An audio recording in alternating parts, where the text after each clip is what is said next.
안녕하십니까. 한배국제결혼 전문업체 두문머리 조성우입니다.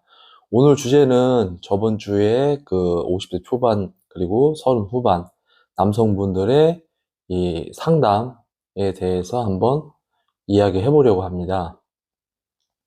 50대 초반 같은 경우에는 초혼이시고, 그리고 이제 뭐 어느 정도 경제적인 여유는 있으시고, 이제 결혼을 이제 준비를 하시는 그 과정에서 궁금한 게 이제 너무 많으셔가지고, 뭐 다른 업체에다가도 이렇게 상담을 받아보시고, 한 6, 7군데를 아마 상담을 받아보셨나 봐요. 그리고 이제 제 그 유튜브 채널 그 알고리즘을 보시고 나서 이제 또 저하고 이제 상담을 하셨고, 그리고 향후 뭐 한두 달 있다가 뭐 결정을 져서 뭐 진행을 하려고 생각을 한다고 하시더라고요.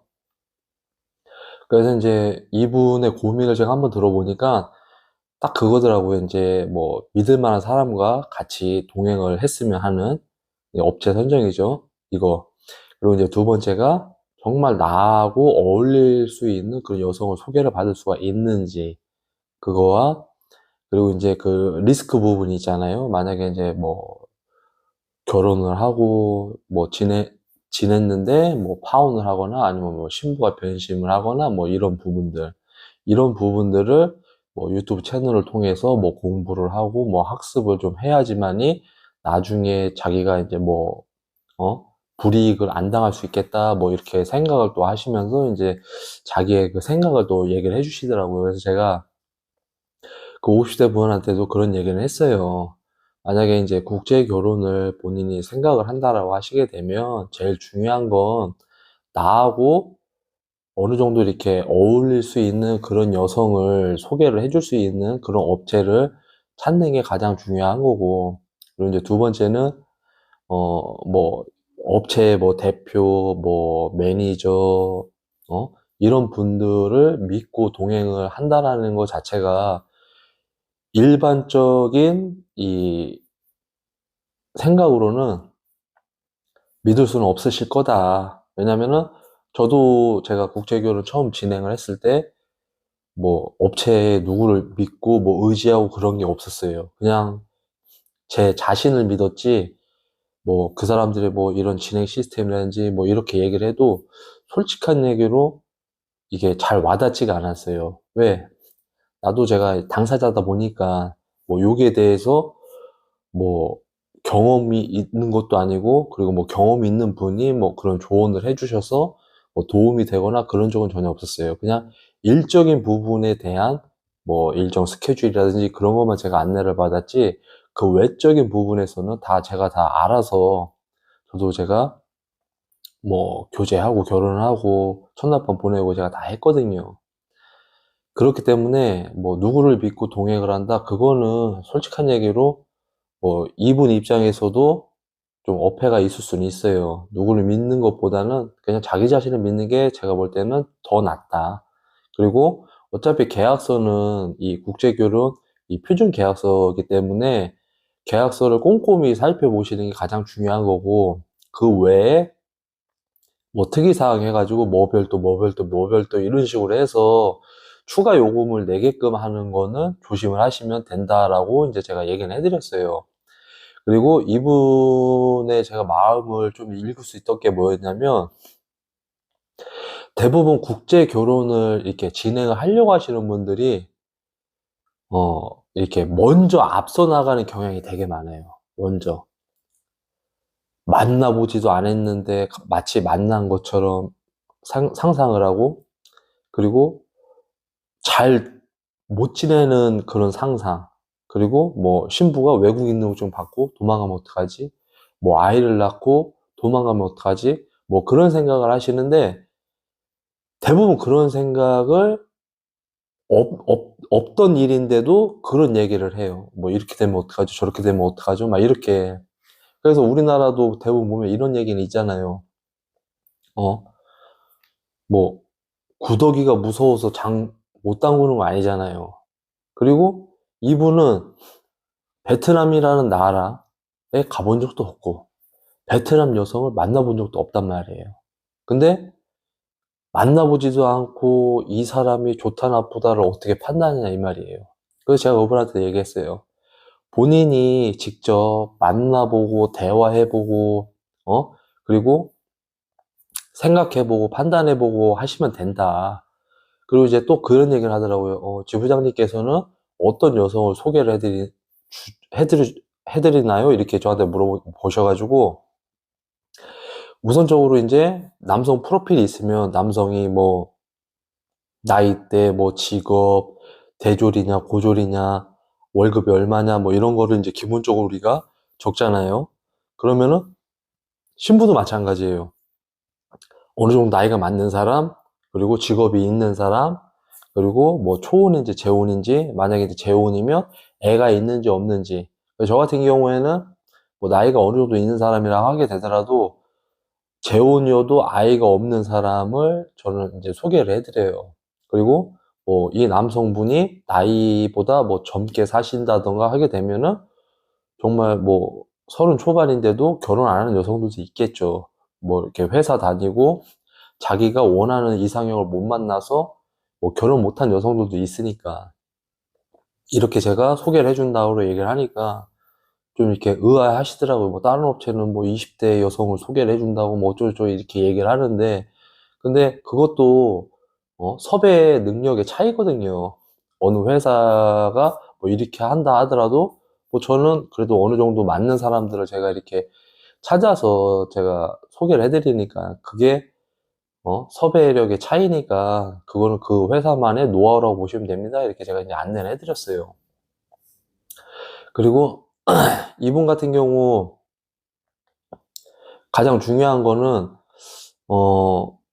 제가 볼 때는 이 현지를 넘어가시거나 아니면은 뭐 프로필을 받아보시거나 이런 사전 밑단계를 하셔야 되는데 그런 단계가 없이 상담만 받아보고 액션을 안 취하게 되면 시간을 시간대로 낭비할 수밖에 없어요.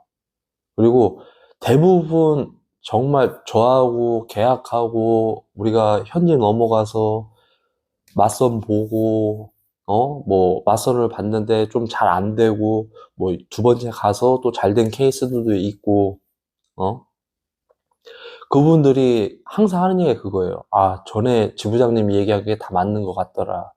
내가 한 살이라도 좀 더 어렸으면 내가 원하는 여성을 만날 수 있을 텐데라고 제가 느누이 얘기하거든요. 그러면 이제 그분들이 맞선을 딱 보면 내가 이 여성이 마음에 들어.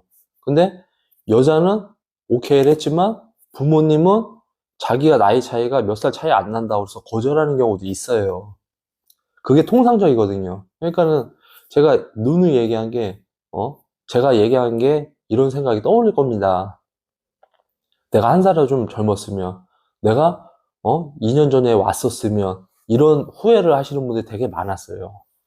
그리고 뭐 어떤 업체에서는 뭐 40대 넘어도 뭐 국제 결혼하는 데 있어서 뭐 문제 없다라고 이렇게 얘기를 한다. 사장님 정도면은 괜찮은 사람하고도 맞선이 진행이 가능하다. 맞선은 다 진행이 가능해요. 근데 결혼으로 이어질 확률은 최소라 이 말이죠. 요즘에는 이 시스템 자체가 어느 정도 여성들도 배우고 또 외모도 괜찮고 집안도 어느 정도 괜찮으면 자기랑 나이 차이를 고려를 해서 좀 더 젊고 또 이 외적으로 매력이 있고 한 남성들을 찾아요. 한국 남자라고 그래가지고서는 이렇게 막 결혼하고 그러지는 않아요. 그렇기 때문에 뭐 나이가 많은데도 불구한데 뭐 다른 업체에서 사장님 정도면은 뭐 충분히 뭐 이런 여성이랑 맞선 가능합니다. 뭐 결혼 가능합니다. 이렇게 얘기하는데 그 말에 현혹은 안 되셨으면 합니다. 그리고 이제 또 두 번째 이 39살 남성분 관련돼 가지고 이제 상담이 왔어요. 그러면서 이제 뭐 저한테 문자 메시지로 지부장님 뭐 좋은 일 하시는데 뭐 이만저만해서 뭐 이렇게 좀 궁금한 게 있어서 전화를 드렸습니다. 문자를 드렸습니다 하더라고요. 그래서 제가 뭐지 하고서 이제 전화를 해봤어요. 전화해보니까 이 39살 남성분의 아는 그 지인 형님이셨나 봐요. 근데 이제 애가 정말 착하고 저기 뭐 능력도 있고 공부도 잘했고 회사에서도 모셔갈 정도로 괜찮은 애인데 이제 국제 결혼을 좀 하려고 생각을 하고 있다. 근데 지금 이 친구 같은 경우에는 과거에 이제 아버지가 몸이 많이 불편하셔가지고 뭐 아버지 뭐 돌보고 뭐하고 하느라 뭐 신용불량자가 됐고 지금 뭐 직업도 없고 그러니까 최악의 경우를 저한테 다 얘기를 하는 거예요. 그런데 뭐 좋은 사람을 소개를 받을 수 있냐? 뭐 지부장님 보니까는 이 유튜브 채널 보니까는 좋은 여성들 해가지고 이렇게 소개를 해주시는 것 같더라 이렇게 얘기를 하길래 그래서 제가 있는 그대로 얘기를 했어요. 우리가 하는 일이 뭐 유니세프가 아니다. 다 돈 받고서는 우리가 일을 하는 거고 우리가 돈 줘가면서 광고하고 돈 줘가면서 우리가 섭외하고 하는 거기 때문에 당연히 그런 비용들은 다 들어가는 거고 그리고 이제 제일 중요한 건 뭐냐면 우리가 남자를 여성한테 소개를 할 때도 그 남자의 기본적인 서류가 들어간다. 근데 신용불량자의 직업도 없고 뭐 집도 없고 아무것도 업도 없는 상태에서 뭐 이런 여성을 뭐 소개한다라 하게 되면 이 여성이 아, 네, 좋아요. 어우, 뭐 능력 있고 뭐 재산을 뭐 불릴 수 있는 그런 멋진 남자네요 하고서는 오는 여성은 없다 이 말이죠. 그래서 제가 그분한테도 이제 팩트적으로 얘기를 한 게 그거였어요. 저도 제가 30 중후반 때 사회생활하고 하면서 뭐 저희 어머니도 뭐 아프셔가지고 병원에 입원하고 뭐 한 몇 개월 정도 입원을 했을 때에도 저도 제 나름대로 보험도 꼼꼼하게 들어놨고 그리고 간병인도 제가 들어놨고 했기 때문에 그런 걸 다 할 수 있었다. 그리고 이제 그 남성분 같은 경우에는 아버지를 뭐 돌보느라고 모아도 돈을 다 쓰고 그리고 신용불량자가 될 정도로 그렇게 했다는 것 자체가 제 생각으로는 좀 이해가 안 되더라고요. 이 부분이. 그래서 뭐 그분한테도 제가 이제 뭐 비유를 하면서 제 얘기를 했었지만 돈을 벌어가면서 부모님을 케어를 하는 게 맞는 거지 내가 일을 다 때려치고서는 있는 돈 가지고서는 부모를 케어를 해서 신용불량자가 된다라는 그 시나리오는 제가 아무리 생각을 해도 이제 도무지 납득이 안 되더라고요. 그래서 제가 그분한테도 그런 얘기를 했었죠. 그리고 지금 이 분이 국제결혼을 통해서 뭐 베트남 여성을 뭐 만나서 결혼을 한다라고 본인이 그렇게 원한다라고 하면 제가 이제 방법을 알려드렸어요. 뭐 어차피 머리도 좋으니까 베트남어를 유창하게 공부를 하시고 현지 넘어가셔서 그 베트남에도 보면 대기업이 있을 거 아니에요? 뭐 은행이라든지 대기업? 거기서 내가 마음에 드는 사람을 픽해서 대시를 하셔라. 그 방법밖에 뭐 더 있겠냐. 그러면은 이 남자가 돈이 있건 없던 간에 사랑이 우선이니까 이 사람이 됨됨이를 보고 사랑을 키우시는 게 저는 낫다고 봅니다.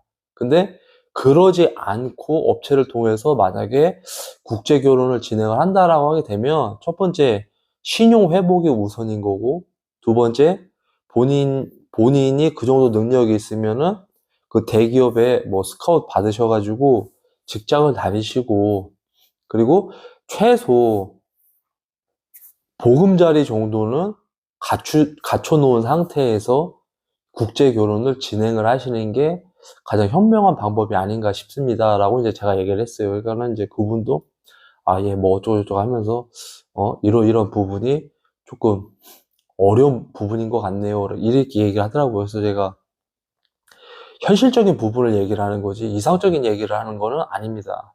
그리고 뭐 그 동생분이 뭐 저번에 그 베트남에 갔다고 얘기했었으니까 어차피 뭐 나중에 또 갈 일이 있으시면 직접 거기 있는 여성들 중에 마음에 들면 대시하셔가지고 인연을 만들어 가는 게 가장 쉬운 방법 중에 하나다. 뭐 경비나 이런 비용들도 적게 들어가니까 이제 그런 부분에 대해서 이제 제가 얘기를 했었죠. 그래서 요즘에 이제 국제 결혼을 만약에 한다라고 하게 되면 어 이 사람의 이제 신용이 있는지 없는지 그것도 가장 중요한 거고 소득금액 증빙도 하셔야 되고 범죄가 있는지 없는지도 다 하셔야 돼요. 그렇기 때문에 정말 본인들이 뭐 국제 결혼을 한다라고 했을 때 내가 이 정도의 경제 능력이 있으면 와이프가 한국에 와서 같이 생활할 수 있고, 또 아이가 태어나면 아이의 그 이제 뭐 육아 관련된 그 비용이라든지 뭐 보험이라든지 이런 게 어느 정도 커버가 된다라고 하면 국제 결혼을 하는 데 있어서 문제될 건 없어요. 근데 나 혼자 벌어서 나 혼자 살 수 있는 정도면 솔직한 얘기로 국제 결혼은 쉬운 게 아니에요. 왜? 현실적으로 보이니까. 신부가 한국에 딱 왔을 때, 이 사람이 가진 게 별로 없네. 내세울 게 없네. 이렇게 되면은 둘이 아무리 뭐 사랑해요, 뭐해요 해도 현실에서는 돈 때문에 싸우는 일이 많아요. 그렇기 때문에 내가 결혼을 준비를 한다라고 하게 되면 처자식은 먹여 살릴 수 있을 정도의 이 경제 능력을 갖고 있는 분들이 이제 결혼을 생각을 하시는 게 저는 낫다고 저는 보거든요. 그렇기 때문에 여러분들이 뭐 국제결혼 뭐 이쪽 저쪽에다가 뭐 상담하고 결혼할 때가 됐으니까 어 뭐 문의해보고 뭐 이런 사람들이 되게 많아요. 근데 자가 판단을 먼저 딱 하세요. 자가 판단하시고 내가 어떤 사람이랑 결혼을 하더라도 정말 내가 책임져 줄 수 있고 이런 부분에 있어서 또 지원도 해줄 수 있고 이런 분들이 결혼을 하는 데 있어서 문제되지는 않아요. 그렇기 때문에 소득이나 이런 부분이 낮으면 솔직히 국제 결혼은 쉬운 게 아니다라는 거를 제가 이제 또 얘기해 드리고 싶어서 이렇게 또 한마디 했습니다. 그리고 요즘에 그 국제 결혼 관련돼 가지고서는 문의는 되게 많이 와요. 문의 되게 많이 오는데 문의만 하고 행동을 안 할 거면 상담을 하지 마세요. 저는 제가 그 상담 오시는 분들한테 항상 하는 얘기가 뭐냐면 뭐 나하고 뭐 가격적인 면에서 안 하더라도 다른 데 뭐 싸게 하든 뭘 하든 이런 데 가서 만약에 국제 결혼을 진행을 한다라고 하게 되면 가서 하시라고 저는 적극적으로 얘기를 해요. 내가 아닌 다른 업체에서 뭐 진행하실 거면 진행하셔라. 그 얘기를 제가 하는 이유가 뭐냐면 한국에 있는 그 마음과 내가 현지를 갔을 때 정말 나하고 어울릴 만한 사람을 만나게 되면 또 그 마음가짐이 확 변해요. 변하기 때문에 생각만 하고 여기 안에서 결혼을 해야 되는데 내가 좋은 신분 만나고 있을까 못 만날까 이런 고민하지 마시고 직접 가보세요. 가보면은 이제 여러분이 이 다쳤던 연애세포가 탁 터질 때가 있어요. 그러면은 그 여성이 정말 내 인연이다 생각하시고 그분하고 인연을 시작하고 잘 만들어 가시는 게 저는 낫다고 생각을 해서 적극적으로 추천을 하거든요.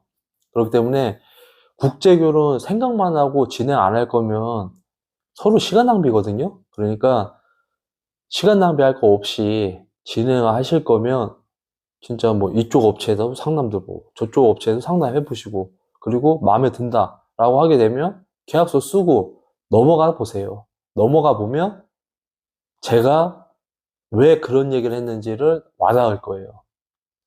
그리고 내가 움직이지 않는 이상 역사는 제자리다. 내가 움직여서 세계로 진출을 해봐야지 새로운 역사를 써가는 거예요. 아시겠죠? 자, 이렇게 또 긴 시간 동안 시청해 주셔서 정말 감사하고, 그리고 이제 뭐 궁금한 거 있으면 뭐 댓글에 남겨주셔도 제가 이렇게 뭐 성실하게 답변 제가 남겨드릴 거고, 뭐 정말 국제결혼 관련돼서 상담이 필요하시면 상담 전화 주시면은 제가 또 도와드리고, 뭐 서류라든지 뭐 분쟁이라든지 피해가 만약에 있다라고 하게 돼도 제가 뭐 아는 한에서 제가 도와드릴 수 있으니까 저에게 전화 주시면 감사하도록 하겠습니다. 이상 시청해 주셔서 정말 감사합니다.